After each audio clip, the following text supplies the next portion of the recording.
I once heard a story about a professor. A student approached him, curious about scientific observation. "Very well," said the professor as he pulled out a huge yellow jar. "Take this fish and look at it. Eventually, I'll test you."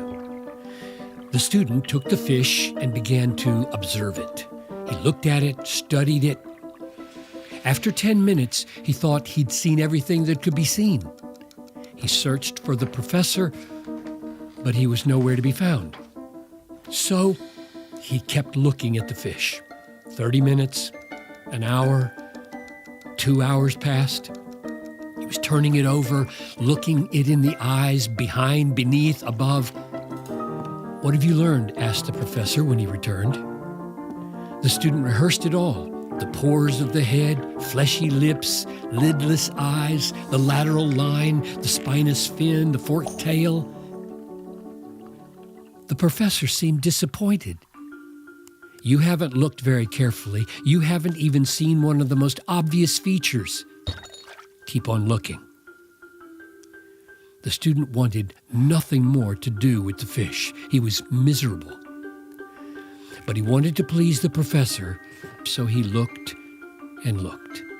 Slowly, he discovered one new feature after another. Soon time began to fly by as the student observed that fish, seeing all kinds of things he'd never noticed before.